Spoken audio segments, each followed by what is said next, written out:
They're the stars of the most epic car chases in cinema history. They've outrun cops, villains, and seemingly certain demise. They become legends in their own right. But where are they now? And how much are they worth? In this video, we track down the whereabouts of 10 of the most iconic cars from classic car chase films, like the '68 Mustang from Bullitt, the Pursuit Special from Mad Max, and the Dodge Challenger from Vanishing Point. You'll be intrigued by what we discovered, so buckle up and get ready for a wild journey. This is the ultimate fate of 10 legendary cars that were featured in iconic car chase films. Let's go!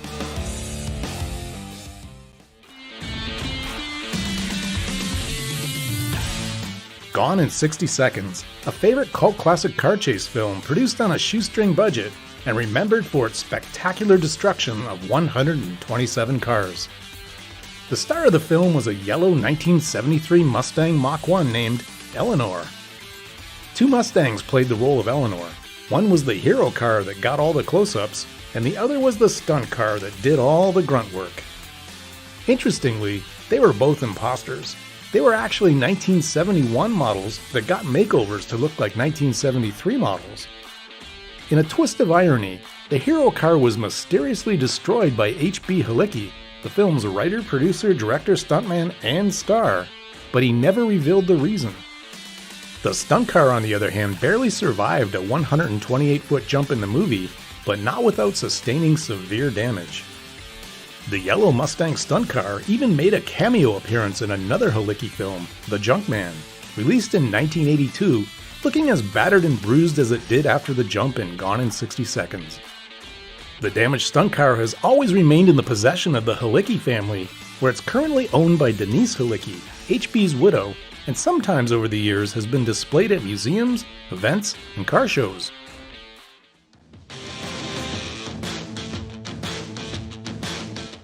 Two-Lane Blacktop is a road trip movie with a twist. It stars two rock stars, James Taylor and Dennis Wilson, as drag racers who challenge a mysterious guy named GTO to a cross-country race. The prize? Both of their cars, a 1955 Chevy and a 1970 Orbit Orange GTO. But what happened to the legendary cars after the movie? Well, the Chevy was actually 3 different cars and only one survived. It was restored and sold for $159,500 in 2014. The other 2 were used as stunt cars and destroyed in another movie, American Graffiti, where they were driven by Han Solo himself, Harrison Ford. The GTO was also 2 different cars. One was used in other movies and TV shows after Two-Lane Blacktop, but was sold in 1988 and never heard from again. The other was given away by a magazine, but no one knows who won it or where it is now. Maybe it's still racing somewhere on Route 66.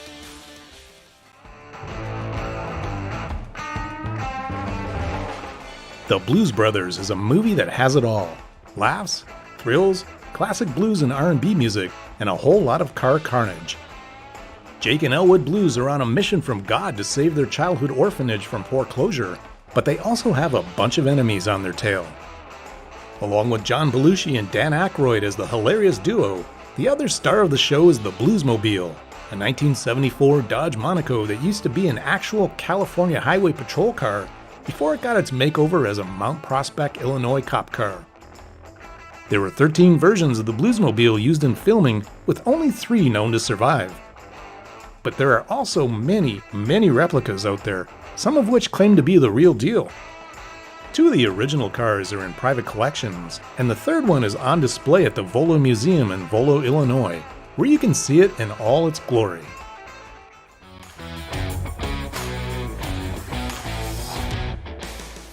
Quentin Tarantino's 2007 film Death Proof combines vehicular mayhem in a violent cinematic crash fest with spot-on referential callbacks to other legendary car chase films from the past, such as Bullitt and Vanishing Point. There were 3 main cars featured in the film: the 1971 Chevrolet Nova, the 1969 Dodge Charger, both driven by stuntman Mike, and an Alpine white 1970 Dodge Challenger. But what happened to the ones that survived? Well, Out of the 3 Dodge Challengers used in the film, 2 of them were sold after the production wrapped up.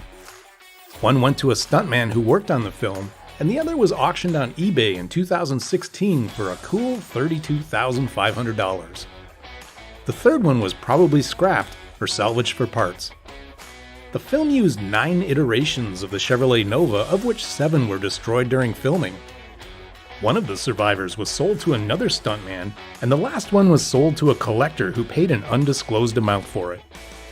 Finally, there were 3 Dodge Chargers used for the film, with one reportedly sold on eBay in 2017, but some people doubted its authenticity. The other 2 Chargers were kept by Quentin Tarantino himself for his private collection that includes lots of other cars from his films.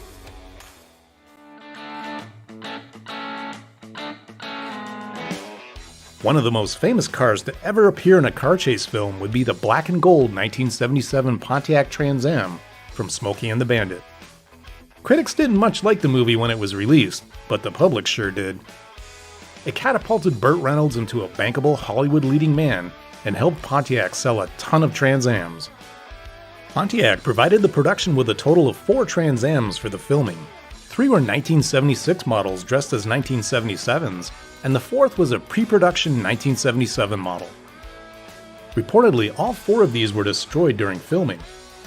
While looking great on camera, the Pontiacs proved to be somewhat fragile when it came to jumping over bridges and creeks. Burt Reynolds did receive a free Trans Am from Pontiac months after filming wrapped. He sold it in 2015, and it's been auctioned off a few times since then, with the last sale bringing in $695,000.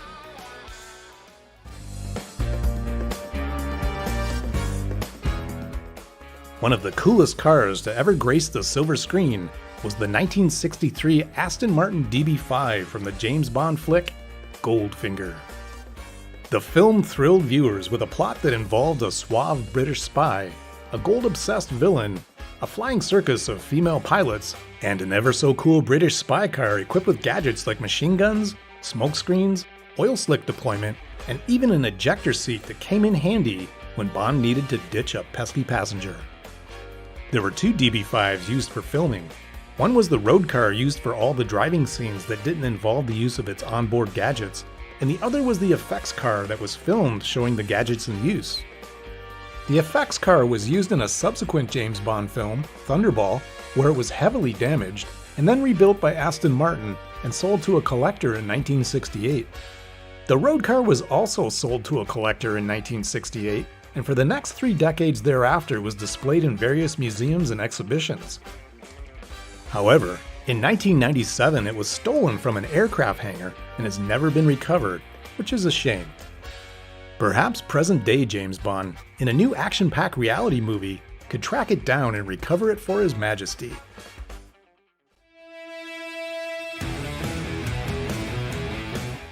This next one featured the renowned Pursuit Special, piloted by Max Rockatansky, a former cop-turned-vigilante in the film Mad Max and its sequel, The Road Warrior. The Pursuit Special in both movies was the same car, where it was altered to include 2 huge fuel tanks in the rear in the Road Warrior film. After filming concluded, you might think that the Road Warrior's legendary ride would have a glorious fate after saving the day in the post-apocalyptic wasteland. But no, this legendary ride was treated like a piece of junk with a trunk full of rotting fish.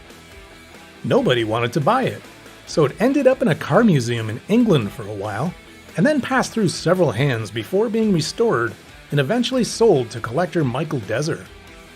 Dezer currently displays the car at the Orlando Auto Museum and put it up for sale in 2020 with no takers, reportedly because of its over $2 million asking price.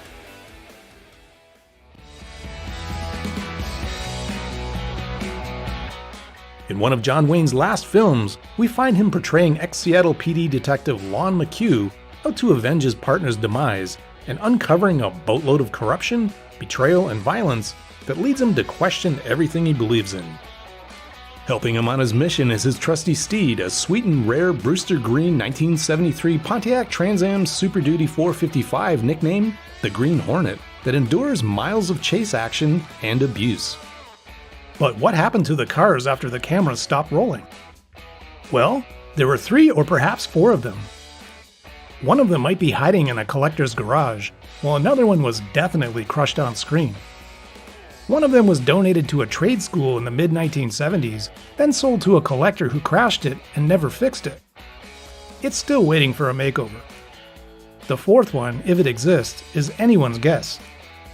Maybe it's still out there, chasing bad guys and dodging bullets.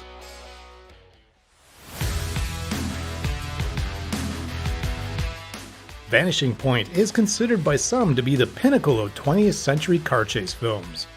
It stars Barry Newman as a fearless driver on an existential mission to deliver a 1970 Dodge Challenger RT with a 440 cubic inch Magnum engine from Denver to San Francisco in under 2 days. Chrysler Corporation lent the production 5 Alpine White Dodge Challengers as specifically requested by stunt coordinator Carrie Lofton for its desirable suspension, handling, and power attributes. The fate of the cars after filming Wrapped is somewhat unclear and controversial. Some sources claim that all 5 cars were scrapped or destroyed by Chrysler after filming was completed, while others suggest that one car might have survived and is still in existence. However, there is no definitive evidence or confirmation for either scenario. Perhaps there's a wrecked Alpine White Challenger out there somewhere in a barn or scrapyard used in the film that's just waiting to be discovered.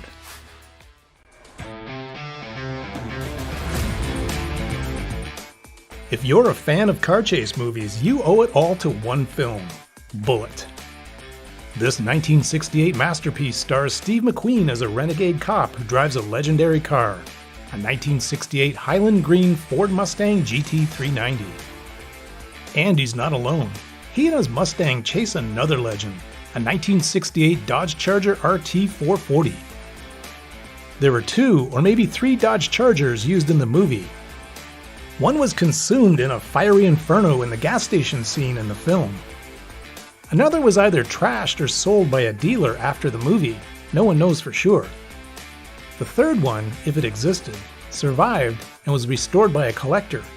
But wait, there's more! In 2020, a German dealer claimed to have a 68 Charger from the movie for sale. But is it legit? You decide. As for the Mustang, there were 2 of them used for the movie. One was wrecked.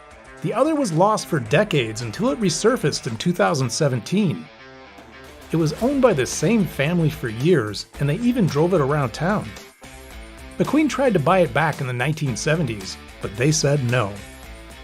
The Bullitt Mustang was sold in 2020 for a whopping $3.74 million. Well, there you have it. The ultimate fate of 10 legendary cars that were featured in iconic car chase films. From the Mustang and Bullitt to the Aston Martin DB5 and Goldfinger, these cars definitely have a fascinating story to tell.